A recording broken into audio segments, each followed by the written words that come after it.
कैसे हैं आप लोग? उम्मीद करते हैं अच्छे होंगे यार। केडी ग्रुप स्टडी में हम लोग मैथ सीख रहे थे और अभी और आगे सीखेंगे।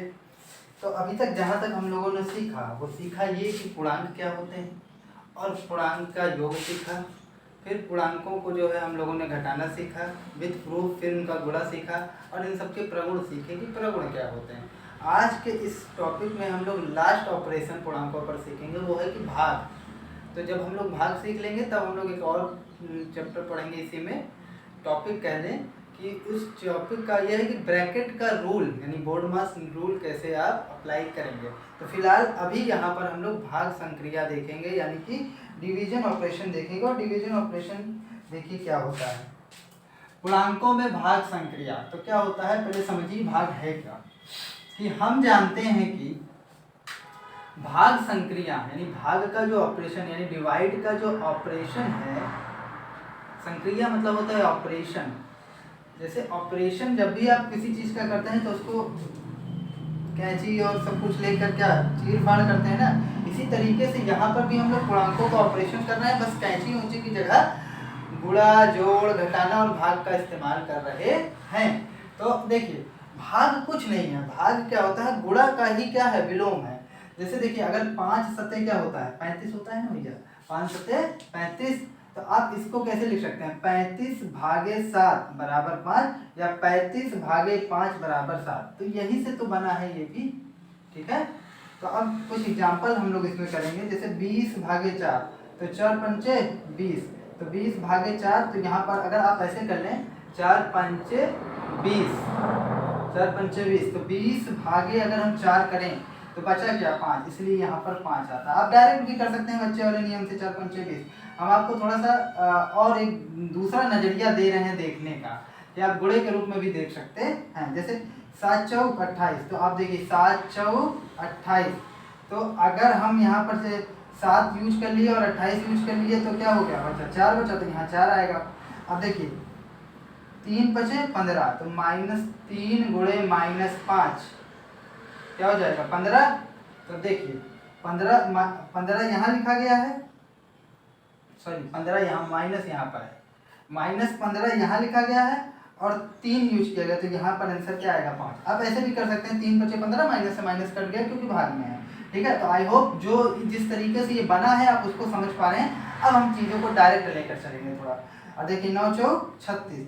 तो यहाँ से हमारी एक बात समझ में आई कि अतः यदि भाज्य और भाजक क्या होता है। देखिए भाज्य क्या होता है जिसको भाग देते हैं भाज्य, और भाजक क्या होता है जो जिससे भाग देते हैं। जैसे यहाँ पर भाज्य क्या है 20 है, 28 है, 15 है और 36 है। इन सबको बांट कौन रहा है, सबको काट कौन रहा है 4 7 -3 माइनस, तो ये सब क्या है भाजक। तो भाज्य और भाजक समझ गया। देखिए अतः यदि भाज्य और भाजक समान चिन्हों के हों, तो समान चिन्हों के भाज्य और भाजक समान चिन्ह के हों तो भागफल हमेशा धनात्मक होता है। मतलब कि अगर ये प्लस प्लस हो और माइनस माइनस हो भाज्य और भाजक, तो हमेशा जो भागफल आएगा जो कोसेंट आएगा वो हमेशा क्या होगा प्लस आएगा यानी धनात्मक आएगा। अब हम लोग समान चिन्ह का सीख लिए, अब हम लोग थोड़ा विपरीत चिन्ह का देखते हैं। देखिए जैसे यहाँ पर -16 और 4 है, तो 4 चौक 16, तो यहाँ -4। आपको इसका वेरीफाई करना है तो आप इस तरीके से गुणे के रूप में लिखकर वेरीफाई भी कर सकते हैं जैसे, ठीक है। अब देखिए 6 सत्ते 42, यहाँ पर -7 आएगा, 9 छंग 54, यहाँ -6 आएगा। तो इससे यहाँ पर हम एक चीज सीखे कि जब भी हम धनात्मक संख्याओं का दो धनात्मक और दो ऋणात्मक संख्याओं का भाग कराते हैं तो हमेशा धनात्मक आता है। और जब भी हम भाज और भाजक में कोई एक दूसरे चिन्ह एक माइनस होता है विपरीत चिन्ह के होते हैं तो भागफल हमेशा ऋणात्मक यानी कि निगेटिव आता है यानी कि माइनस में आता है। तो यहाँ पर कुछ और एग्जांपल हैं जैसे 17 चौको 68, 13 छंग 78। देखिए सब में माइनस आएगा, 15 बचे 75 और 16 चौको 64, ठीक है। देखिए जिस तरीके से हम लोगों ने क्या जोड़ का प्रगुण घटाने का प्रगुण और गुणे का प्रगुण पढ़ा यानी कुछ नियम और कानून पढ़े, उसी तरीके से भाग में भी कुछ नियम और कानून होते हैं।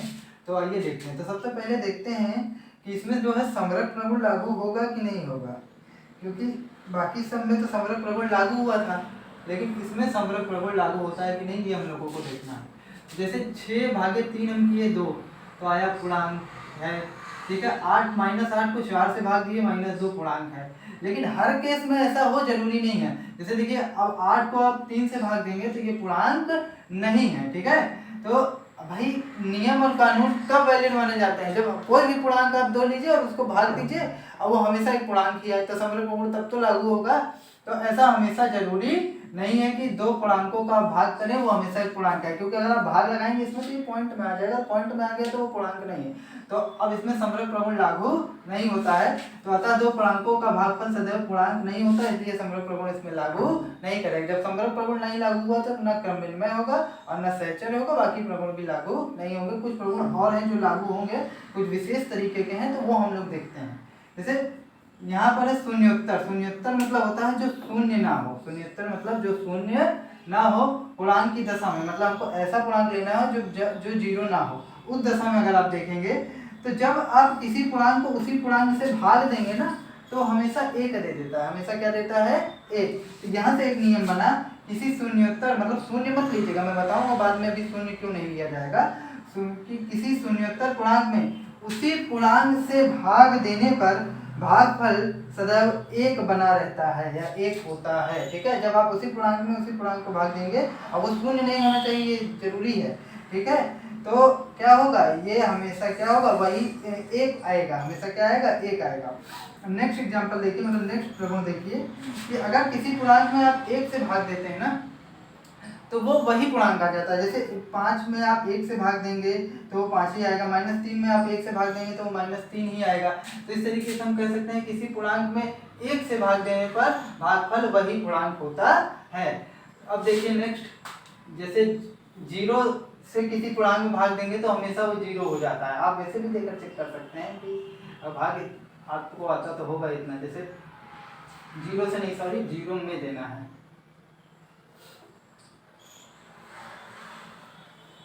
हमेशा वो 0 ही आएगा। ठीक है, तो पूर्णांक 0 में किसी शून्योत्तर पूर्णांक से भाग दें, शून्योत्तर मैंने बताया ना शून्य ना हो, किसी भी शून्योत्तर पूर्णांक से भाग दें पर भागफल प्रत्येक दशा में शून्य होता है। तो एक प्रगुण ये पढ़ लिया। एक और लास्ट प्रगुण है, किसी पूर्णांक में शून्य से भाग परिभाषित नहीं। मतलब आज तक मैथमेटिशियन यही नहीं पता लगा पाए कि शून्य से अगर हम यानी 0 से अगर हम लोग भाग देंगे तो वो क्या आएगा। जैसे सपोज करिए आप यहाँ पर 0 से भाग दे रहे हैं 5 में, तो 0 बार जाएगा तो ये 0 आएगा, ये 5, फिर 0 बार जाएगा, 0 बार जाएगा 5, तो इस तरीके से ये अनंत तक चला जाएगा। इसीलिए कहते हैं शून्य से यानी 0 से कभी भी भाग क्या है, पॉसिबल है ही नहीं। इसीलिए कभी भी अगर किसी संख्या के 0 आ जाता है तो वैल्यू इन्फिनाइट को टेंड कर जाती है। तो आइए अब हम लोग भागफल से रिलेटेड कुछ क्वेश्चन कर लें, डिवाइड के कुछ क्वेश्चन कर लें पूर्णांकों में, इंटीजर में, तो हमारे और चीज़ें क्लियर हो जाएंगी। तो देखिए पहला इंस्ट्रक्शन हमको क्या दिया है, भागफल याद कीजिए। तो कैसे भागफल याद करेंगे, आप जानते ही हैं, बचपन में आप लोगों ने खुद किया, नहीं किया है तो मैं बताता हूँ। 21 भागे -3 है, तो इसका मतलब क्या हुआ, 21 में आप भाग लगाएंगे किसका, -3, तो यहाँ पर -3 आप नीचे कर लीजिए। अब 3 सते 21, तो ये 7 बार जाएगा और माइनस हमेशा ऊपर लिख के इसके साथ लगा देते हैं। आप वैसे भी जानते हैं कि एक धन और एक ऋण पूर्णांक का भाग हमेशा ऋण ही होता है, मैंने पीछे आपको इस चीज को बताया था। नेक्स्ट देखिए -36 भागे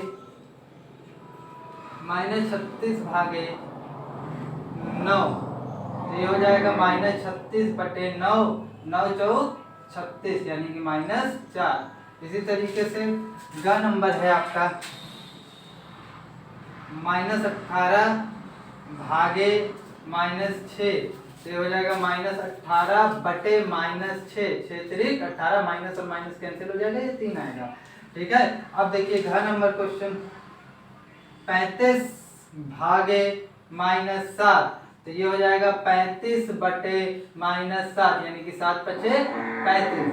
आई होप और सारे क्वेश्चन आप लोग कर लेंगे। अगर इनमें से कोई भी क्वेश्चन आपको नहीं आता है तो आप मुझसे कमेंट सेक्शन में उसको पूछ सकते हैं, मैं उनका जवाब देने का प्रयास करूंगा। नेक्स्ट क्वेश्चन देखिए, प्रश्नवाचक चिन्ह के स्थान पर कौन सी संख्या होगी। मतलब ये क्वेश्चन मार्क के लिए आपको क्वेश्चन दिया है और इसको सॉल्व करना है। तो चलिए आइए करते हैं।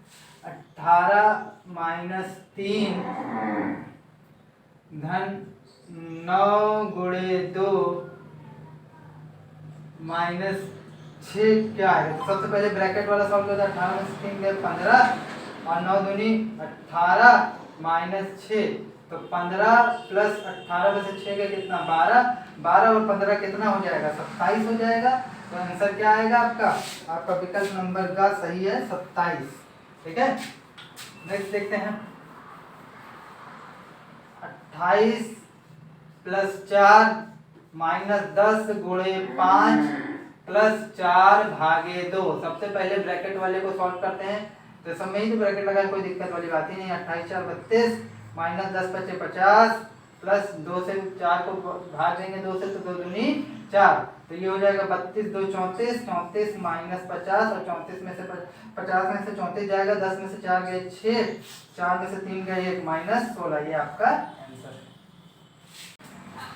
तो आइए अब हम लोग तीसरा नंबर क्वेश्चन देखते हैं कि स्तंभ का को स्तंभ खा से मिलान कीजिए। तो 3 दूनी 6, तो ये 2 पर जाएगा, 6 दूनी 12, ये माइनस 2 पर जाएगा क्योंकि यहाँ माइनस लगा ना, 6 त्रिक 18, ये 3 पर जाएगा, 7 त्रिक 21, ये माइनस 3 पर जाएगा, 4 छंग 24, ये 6 पर जाएगा, फिर 55 25, तो ये कहाँ पर जाएगा 5 पर जाएगा, लेकिन यहाँ माइनस होना चाहिए।